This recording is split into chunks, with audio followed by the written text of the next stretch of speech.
Laurence, d'abord, je te remercie d'avoir accepté notre invitation pour ce premier petit-déj des LL Unisson. Merci de l'invitation. Je profite pour remercier donc tous nos amis, celles qui sont présentes ici, et puis ceux et celles qui sont présents en URL d'un côté, URL de l'autre, hein, pour continuer à geeker un petit peu. Alors, Laurence, tu es une fille de Provence, puis en même temps, tu es une femme du monde. Enfin, je veux dire, tu es ouverte sur le monde. Nous, on se connaît depuis 3 ans seulement. Seulement, j'ai l'impression que ça fait beaucoup plus que ça. Et moi aussi, j'ai l'impression qu'on est comme des copains de fac, et pourtant, on n'a pas fait les mêmes études et pas au même endroit. On s'est retrouvés en fait en janvier 2018 dans un événement organisé par une connaissance commune. Emma, si tu nous entends, on pense à toi. Et autour de l'intelligence artificielle chez Microsoft à Paris. Exactement. Et depuis ce temps-là, on a commencé à échanger, à discuter, et moi j'ai eu l'impression de te connaître depuis quasiment tout le temps. On a eu l'occasion d'écrire l'un pour l'autre. C'est vrai. Tu es venu témoigner pour des jeunes sur ton parcours. Oui. Tu es présente dans beaucoup d'endroits, dans beaucoup d'événements. Tu donnes de ton temps, tu échanges, tu partages. Et quand on a réfléchi... On n'a pas trop de son. Pardon ? Bonjour. C'est bien,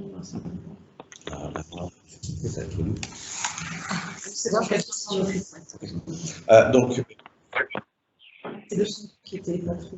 C'est le son, je crois, on a fait un commentaire sur le son. C'est pas audible. Le son est bon, vous inquiétez pas. Le son est bon, ok. Voilà. Donc en fait, quand on a réfléchi avec les élèves sur ce premier petit-déj de la rentrée, moi j'ai eu envie que ce soit toi. J'ai proposé.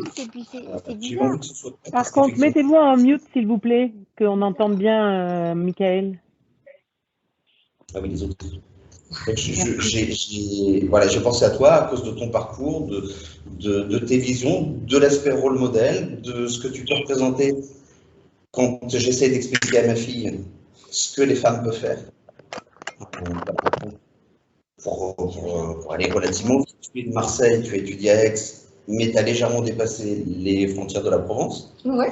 Si je me souviens bien, tu as porté des vêtements de travail et aussi des vêtements de luxe. Oui. Tu as connu les plus grands magasins de Londres et des petits frigos. Ouais. Et puis, comme tu le valais bien, tu as marketé chez L'Oréal. Voilà. Et tu as tenté l'aventure, en ce moment, entre autres, entrepreneuriale. Donc, en fait, malgré ce que je viens de dire, moi, j'ai juste une première question, c'est qui es-tu réellement? D'où viens-tu, Laurence? Alors, merci déjà pour cette intro. Je suis très contente d'être avec vous tous et toutes aujourd'hui. En plus, première intervention sur ma terre natale à Marseille, donc je suis très contente. Donc, je suis, si je dois me présenter, donc je m'appelle Laurence Cargent, j'ai 44 ans. Je suis donc originaire de Marseille, et plus précisément de Frévalon à Marseille, où j'ai grandi. J'ai vécu à Marseille jusqu'à mes 21 ans, donc j'ai commencé des études à Aix, et puis je suis partie finir mes études, comme on dit, à la capitale, et je suis restée exilée en dehors de Marseille pendant 20 ans. Pour un retour juste avant le premier confinement, voilà, ici. Comme a dit Michael, donc j'ai eu une première vie, on va dire, avec une expérience dans des grands groupes. Et puis, au bout de 15-16 ans, j'ai admis que j'étais un peu en décalage avec mes valeurs personnelles dans ce que je faisais, sans renier tout ce que j'avais fait jusque-là, mais j'ai eu la chance de pouvoir me lancer dans une aventure entrepreneuriale et j'ai beaucoup aimé. Et puis, l'aventure entrepreneuriale s'est transformée et elle dure depuis. Donc, il y a une première entreprise qui s'appelait Le Frigo Jaune, puis une deuxième qui était The Geek Family Consulting. Et là, très récemment, depuis un peu moins d'1 an, donc je viens de lancer une entreprise qui s'appelle Captain Zen et qui s'occupe de santé mentale, un sujet hautement d'actualité. Heureusement ou malheureusement, j'ai envie de penser heureusement. Voilà, et à côté de ça, je suis une maman de 2 petites filles, une belle-mère d'un adolescent et mariée à un geek, comme on dit. Voilà. La fabuleuse aventure de Mr. Geek et de la Geek Family. Alors, juste pour resituer un petit peu, effectivement, tu as travaillé dans des groupes relativement connus. Est-ce que tu peux juste rappeler ce que tu as fait de Londres à Paris en passant par le Portugal dans diverses petites structures? Alors oui, donc après mes études, Alors déjà, je vais le dire, pas pour mettre en avant les études, mais parce que en étant née à Frévalon et élevée par une maman célibataire, c'était pas évident que je fasse ce type d'études, mais j'ai étudié à Sciences Po Aix, Sciences Po Soleil pour les intimes, et puis j'ai complété mes études par un parcours et après ça, donc, mes premières expériences ont été directement dans des grands groupes. Donc, j'ai commencé chez un grand maltier qui s'appelle Louis Vuitton. Et j'ai fait une première expérience assez rapide de stage à Paris. Et puis, j'étais au bon endroit, au bon moment, comme on dit. Et une place s'est libérée en Espagne. Et donc, je suis partie gérer Espagne, Maroc et Portugal en marketing pour cette grande maison de maltier. Donc, ça a été une superbe expérience.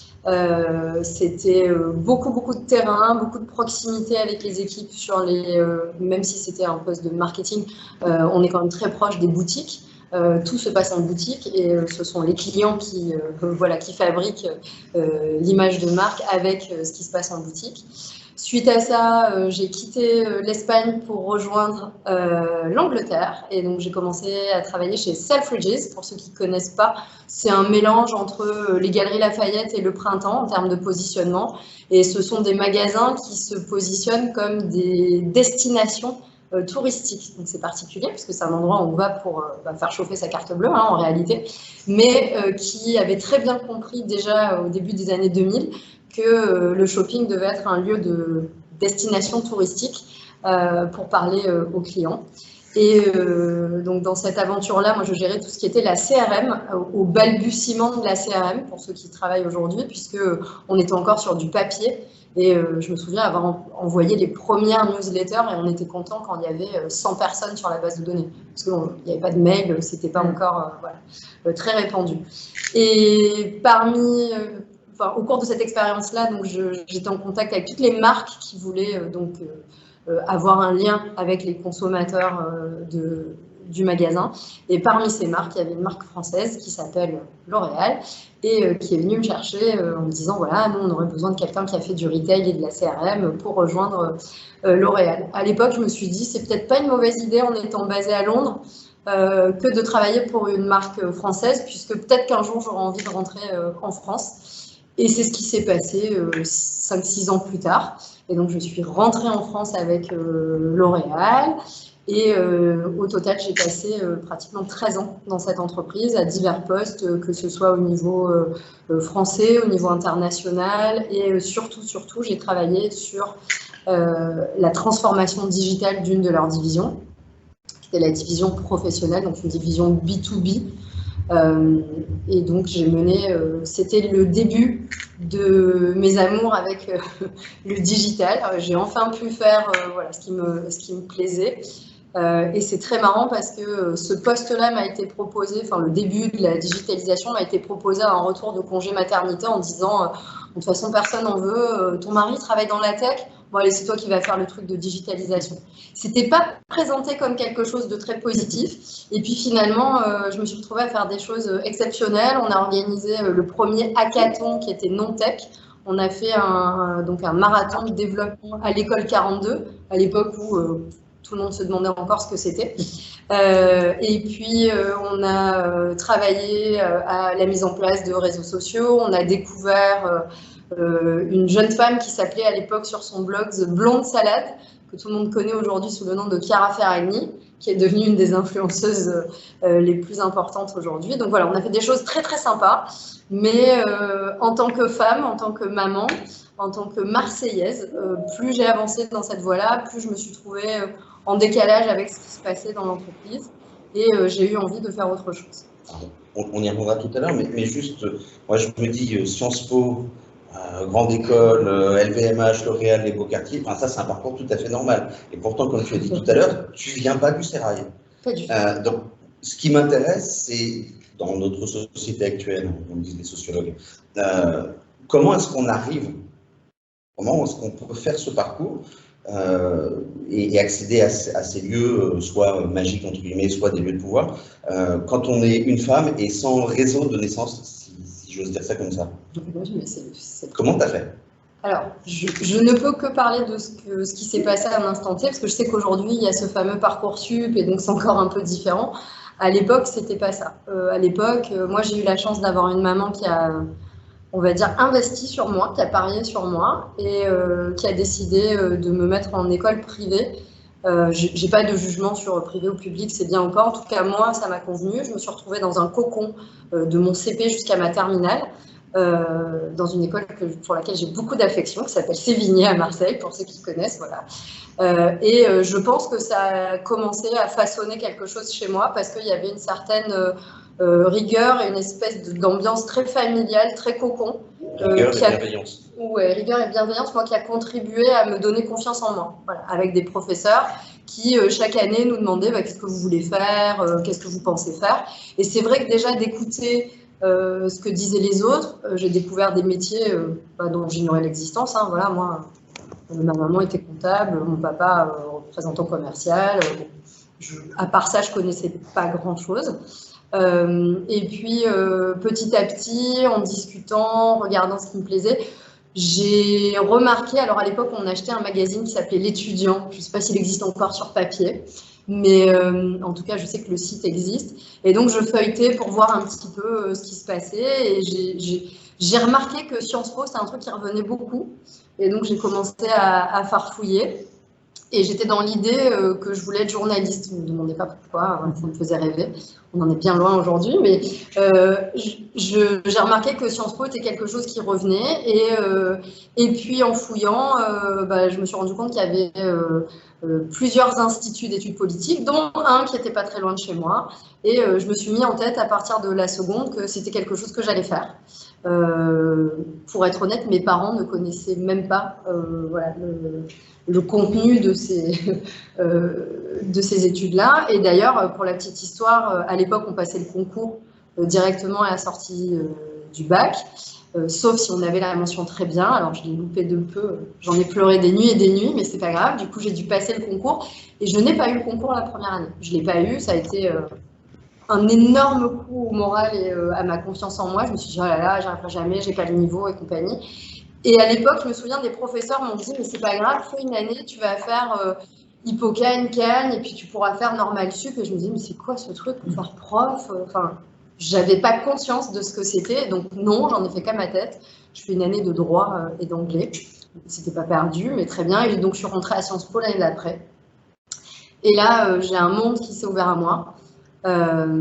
J'ai rencontré des gens et des professeurs exceptionnels et j'ai appris des tas de choses. Alors, ça s'est pas fait, ça s'est fait dans la douleur, on va dire, parce qu'il y a un certain nombre d'heures de travail et de nuits passées à travailler, mais c'était, pour moi, ça a été un émerveillement.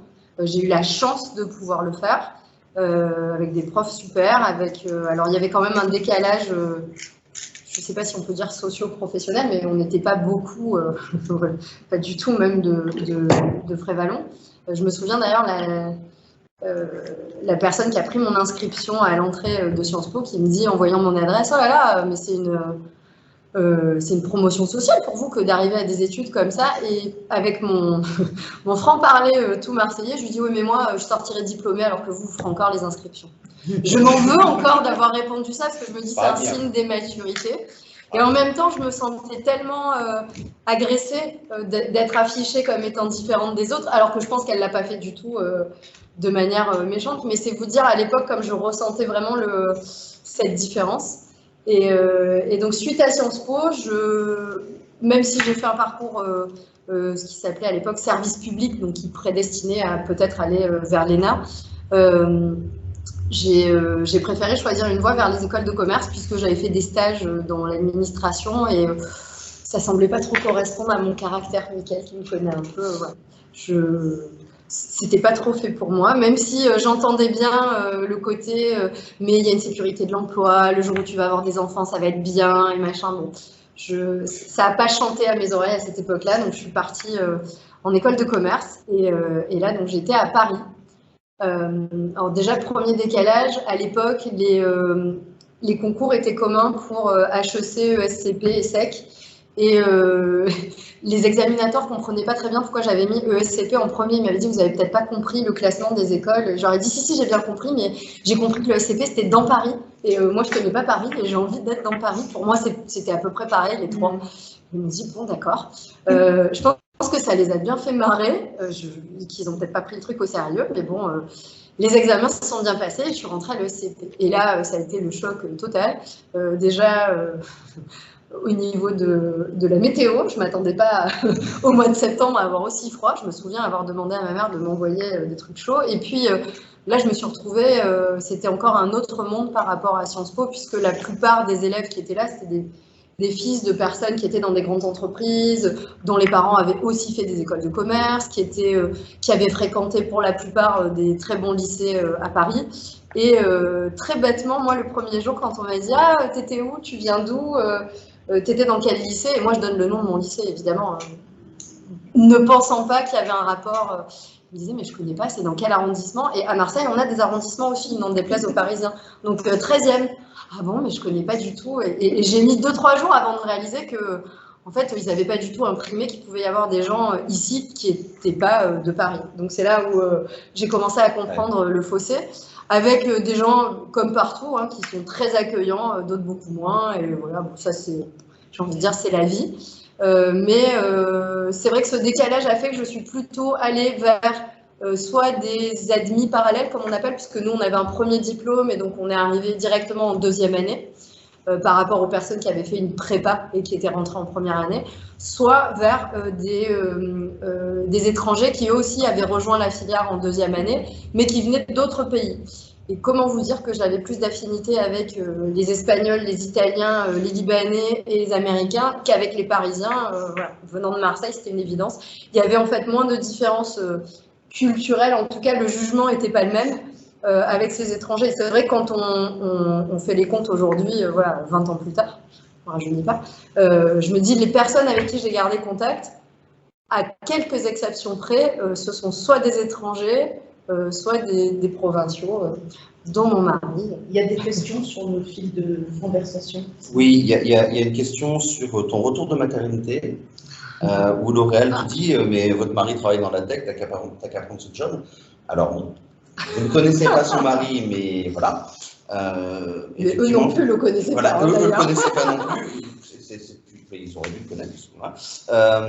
Mais effectivement, la première question, c'est pourquoi est-ce qu'ils ont invité ton mari? Le job, c'était le tien. C'est une bonne question. Je ne sais pas si on a assez de temps pour évoquer les retours de congé maternité. En tout cas, alors, c'était il y a quelques années, hein, mon aîné a 9 ans. Mon premier retour de congé maternité s'est extrêmement mal passé. Et je ne dis pas que ça a été en raison de la société en elle-même. Je pense qu'il y a des choses qui sont dues à des personnalités. Il y a des personnes qui se retrouvent à des postes managériaux à certains moments qui ne sont peut-être pas faits pour les tenir. Il se trouve que moi, quand je suis partie en congé mat, mon manager avec qui ça se passait extrêmement bien a accepté une promotion, comme ça peut arriver. Il est parti aux États-Unis. Et entre-temps, donc c'est une autre personne qui venait justement du Portugal, tiens, qui a repris son poste et qui m'a convoquée pendant mon congé maternité et pour faire connaissance, ce que j'ai trouvé assez normal et plutôt encourageant, même si j'étais un peu stressée de devoir laisser ma fille pour la première fois. Et pour la petite histoire, ça a très très mal commencé puisqu'il m'a convoquée donc un jour à 17h pendant mon congé mat, il m'a reçue à 19h, donc j'ai patienté 2 heures complètement en stress de laisser ma fille à une étrangère pour la première fois. Et puis, quand il m'a reçue, sa première question, ça a été donne-moi une bonne raison de te reprendre dans mon équipe. Et donc là, mon franc-parler marseillais est ressorti en lui disant, mais en fait, la question est mal posée. C'est moi, pourquoi est-ce que j'aurais envie de venir bosser avec toi, vu la question qui se pose là. Donc, on n'a pas commencé sur des bonnes bases. Je suis repartie chez moi pour encore 1 mois et demi de congé mat en me disant complètement stressée que mais mon Dieu, ça va être dur, comment je vais faire? Et voilà, donc j'avais une angoisse de la reprise. Heureusement, j'avais des collègues sympathiques et donc j'ai quand même retrouvé une équipe, une ambiance, un lieu où j'avais l'habitude d'aller, mais ça ne s'est pas fait simplement. Au tout début, je me suis retrouvée sans... j'avais plus d'équipe, j'avais plus de budget. Enfin, si je suis passée de 1 million de budget à 50 000 euros, donc non, j'avais plus de budget. Je me suis retrouvée à aider à commander des plateaux repas. Voilà, je le dis, hein, parce que c'est ce qui s'est passé. Et au bout de quelques jours, je suis allée taper une gueulante chez les RH en me disant c'est génial, mais si je suis évaluée en fin d'année sur la qualité du saumon des plateaux sushi, ça va pas le faire et je pense que je suis payée très cher pour faire ça. Donc ça leur a fait un peu peur parce que j'ai vocalisé les choses. Ça ne pouvait pas être considéré comme une rétrogradation puisque j'avais eu une augmentation. C'est fantastique, on a une augmentation pour faire moins de choses avec moins de personnes dans l'équipe.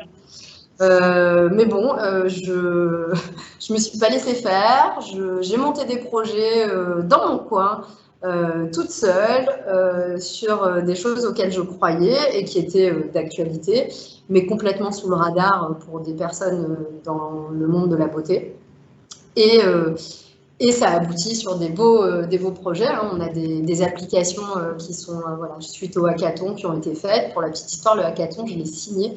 J'ai signé le bon de commande pendant les vacances de mon manager, qui en rentrant m'a dit si ça se passe mal, ça sera ta responsabilité, il n'y a pas de problème.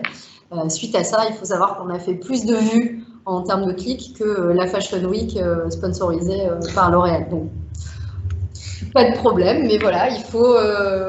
je pense que mon côté marseillais qui n'a pas peur du conflit voilà, m'a aidée. Et en même temps, j'ai conscience que c'était peut-être aussi un frein parce que je me suis jamais enfermée en disant bon, bah, on m'a tapé dessus, donc je dis plus rien. Mais ça s'est fait au prix de, on va dire, de ma santé mentale parfois. Alors, il y a Emmanuel qui met des commentaires au fur et à mesure que je te laisse les...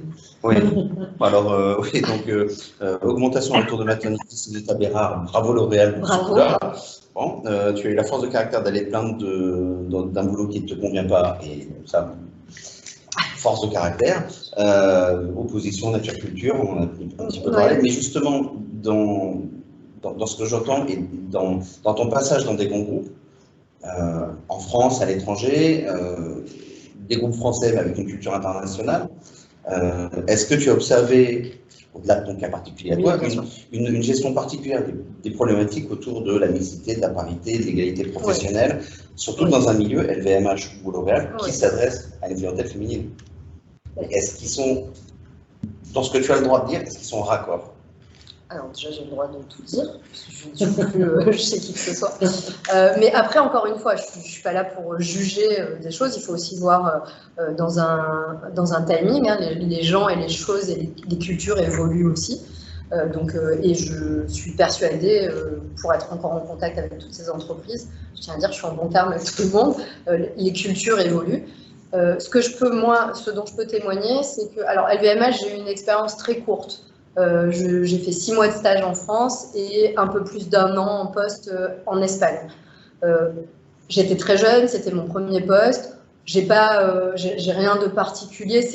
C'est une maison qui est très, comme toutes les maisons de luxe, qui sont très descendantes parce qu'il y a une image, un message et c'est très important. Et j'avais pas encore suffisamment de recul et d'expérience professionnelle pour me permettre de juger d'ailleurs, et j'ai beaucoup appris et je leur suis extrêmement reconnaissante de ce que j'ai appris. C'était un milieu effectivement très féminin, avec beaucoup d'hommes en haut. Et à l'époque, je ne l'ai pas ressenti comme ça, je le vivais comme un apprentissage, ça m'a pas interpellée. Par contre, ce qui m'a interpellée, c'est, là j'ai passé plus de temps, hein, parce qu'au total 13 ans chez L'Oréal, donc de 2005 à 2008 en Angleterre et de 2008 à 2016 en France. Quand je suis rentrée en France, j'ai eu l'impression de changer de boîte. J'ai changé de boîte, j'ai changé de culture, ça a été un choc et je suis française.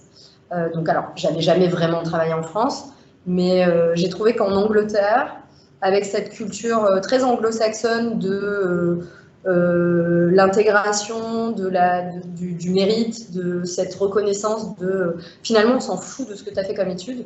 Moi, ma boss avait fait des études, elle était docteure en psychologie et en philo, enfin le truc, aucun rapport. J'avais une autre boss commerciale qui avait fait des études de géographie, donc franchement, pas trop de lien. Par contre, ce que j'ai toujours entendu dire là-bas, en face et dans les couloirs, c'est ici, de toute façon, il y a de la place pour tout le monde.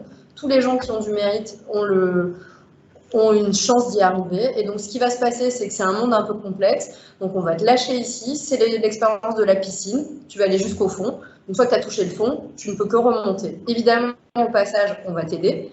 Il y a des formations, il y a des prises en charge, il y a des mentors. On m'a encouragé très vite à avoir un mentor. J'ai eu beaucoup de chance.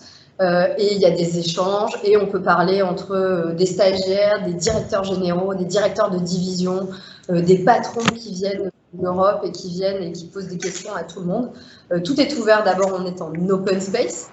Donc je sais qu'au début les Français c'est là là, ça fait du bruit, machin. Moi j'ai connu que ça au départ.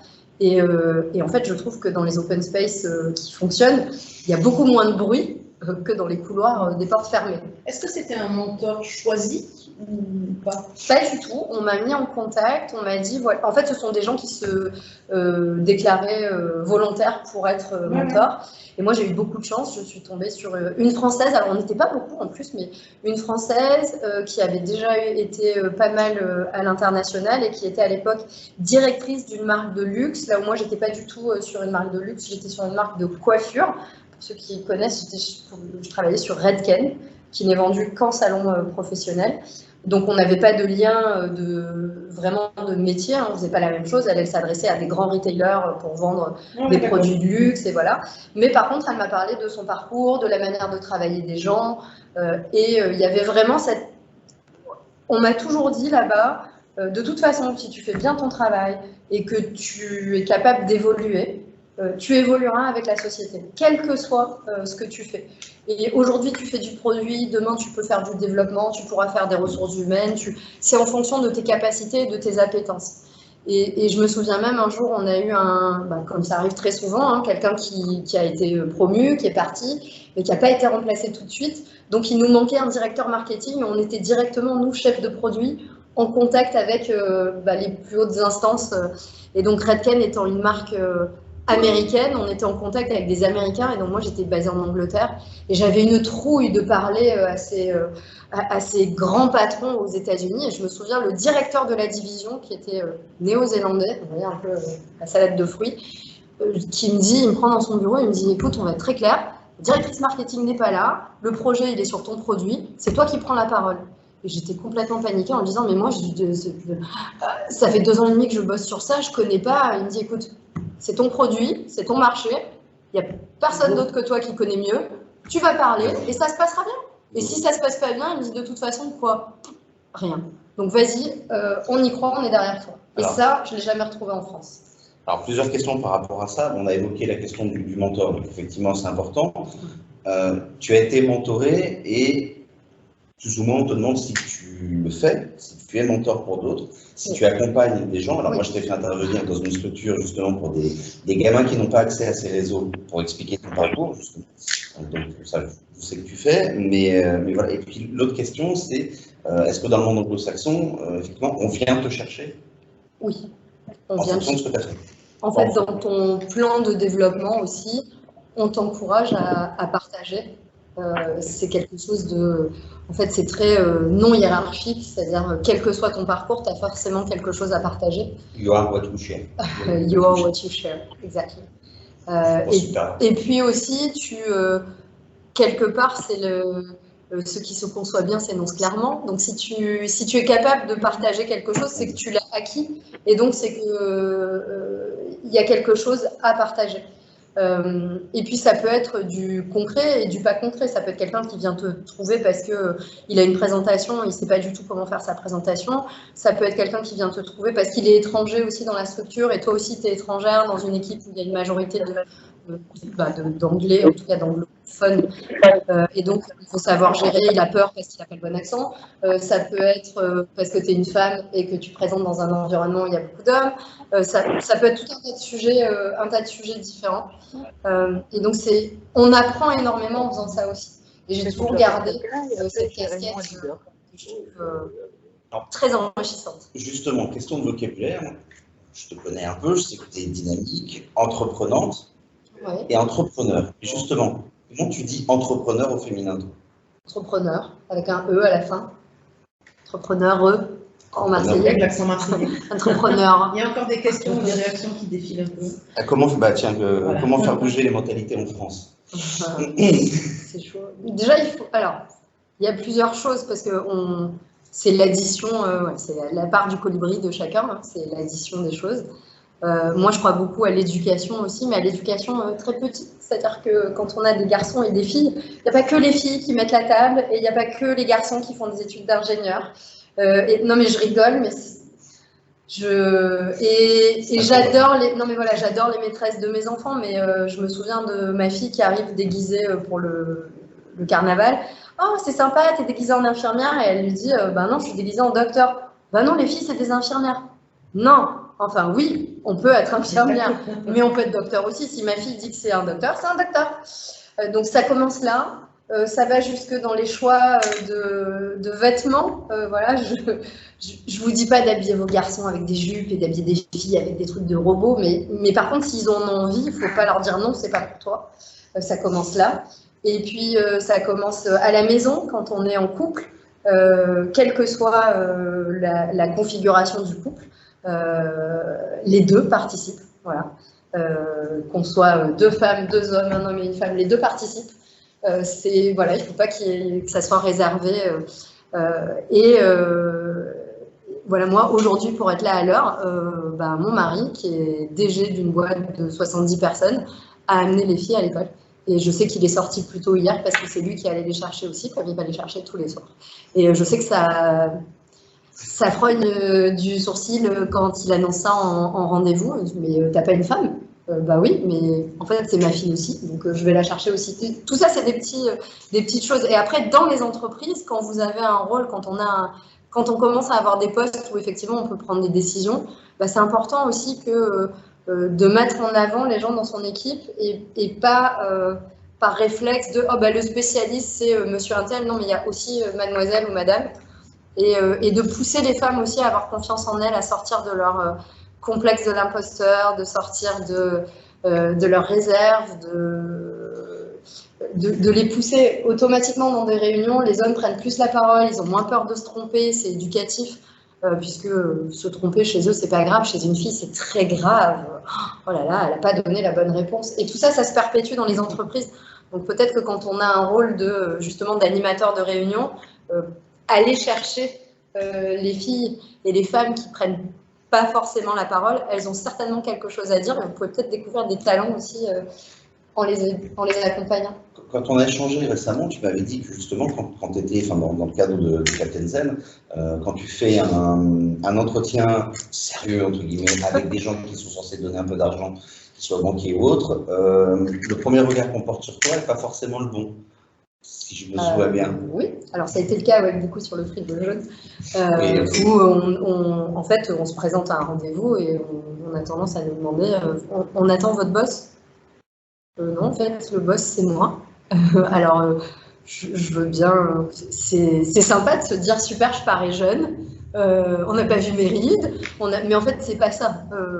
Le côté un peu paternaliste, condescendant, ça va 2 minutes. Qui vient d'hommes ou qui vient d'hommes et de femmes? Ça peut venir des deux, étonnamment. C'est pas que les hommes. Les femmes aussi ont tendance à reproduire. J'ai eu un rendez-vous assez particulier avec Femmes Business Angel. Donc c'est quand même un réseau féminin qui, entre les lignes, nous ont fait comprendre à l'époque que pour investir, c'était quand même, ça nous donnait plus confiance quand il y avait un homme dans l'équipe. Ok. Mais ça n'a pas été dit de manière critique du tout. Hein. C'était pour nous encourager, voilà, étendre l'équipe, voilà. Et c'est fou de se dire qu'elle-même avait intégré les réflexes patriarcaux. Pourtant, il n'y a pas une stat qui est parue récemment qui dit que quand un board est dirigé par une femme, les résultats de l'entreprise sont meilleurs. J'ai cru voir des trucs comme ça quand même. Moi aussi, mais je ne sais pas si c'est encore digéré. Bon. Il nous reste quelques minutes. Je voudrais juste que tu nous parles de Captain Zen. Alors, Captain Zen, qui sort très bientôt. Donc, n'allez pas chercher captainzen.fr, il n'y a pas de site, c'est normal, il y a un URL 404. Captain Zen, c'est la première plateforme intelligente qui est 100% dédiée à la santé mentale. Intelligente, pourquoi? Parce que vous n'avez pas besoin de savoir de quel spécialiste vous avez besoin, vous avez juste besoin de savoir comment vous vous sentez et quels sont vos symptômes. je suis insomniaque, j'ai un problème avec la nourriture, j'ai des douleurs chroniques, j'ai des maux de tête persistants. Et en fonction de ça et de votre âge, donc adulte, enfant, adolescent, nous, on vous recommande tous les spécialistes qui peuvent être adaptés à votre problème. Donc, je prends un exemple qui revient beaucoup en ce moment. Je suis stressée ou je suis anxieux. Et donc, vous êtes adulte, et donc notre algorithme déposé va vous proposer un choix de praticiens. Alors, ça peut être évidemment des psychologues, des psychiatres, par design, il y en a toujours par défaut, mais vous avez aussi des sophrologues pour travailler votre respiration, des hypnothérapeutes pour apprendre à vous concentrer, vous pouvez avoir des naturopathes pour une certaine hygiène de vie, et au-delà de vous recommander des spécialistes, vous n'êtes peut-être pas prêt à sauter le pas. On a ce qu'on appelle une bibliothèque zen avec 100% de contenu gratuit où vous pouvez avoir accès à des méditations, à des exercices de sophrologie, à des lectures même sur ce que sont ces différents métiers dont vous ignorez peut-être les bienfaits. Donc voilà, on arrive bientôt sur tous vos écrans, vos tablettes, vos téléphones pour vous accompagner au quotidien dans votre vie et pour prendre soin de votre santé mentale parce que sans santé mentale, il n'y a pas de santé. Et le business model alors, c'est quoi? Aujourd'hui, notre business model, il est sur l'abonnement des praticiens. D'accord. Donc les personnes qui pratiquent, qui sont référencées, payent pour avoir accès donc à l'agenda, la visio et le télépaiement, tout est sécurisé. C'est aussi une manière pour nous de fluidifier l'accès à ces spécialistes parce que tout se passe en ligne.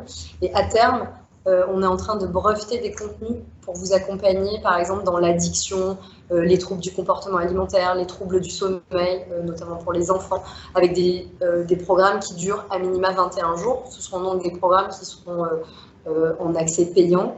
Et via ces accès-là, ils seront disponibles par rapport à des mutuelles santé et des complémentaires santé pour la population entière.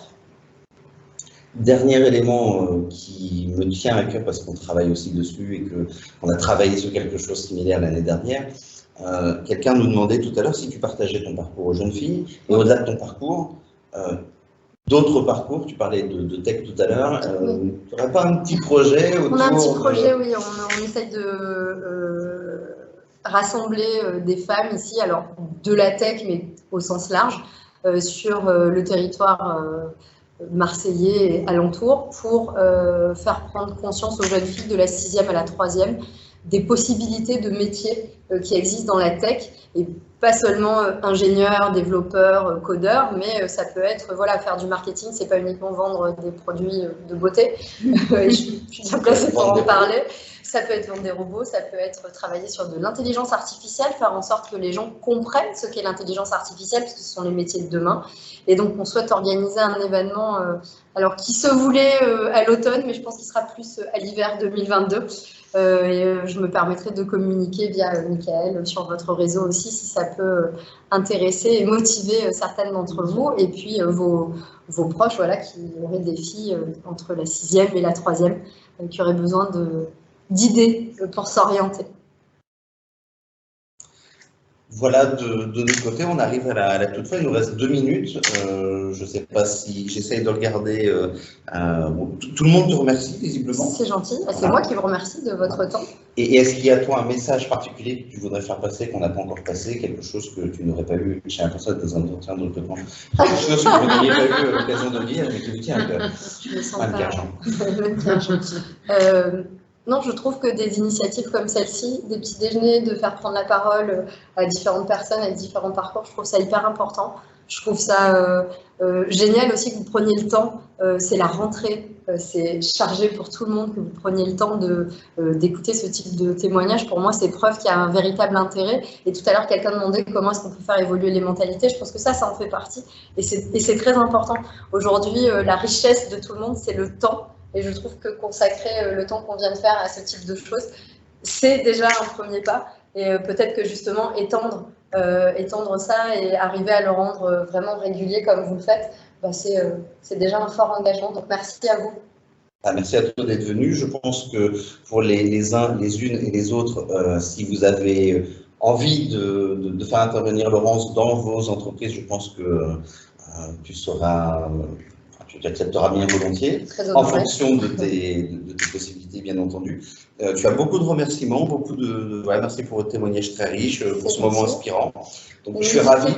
N'hésitez pas, hein, si vous avez besoin aussi de mieux comprendre la santé mentale pour vous, pour vos proches, pour accompagner votre entreprise.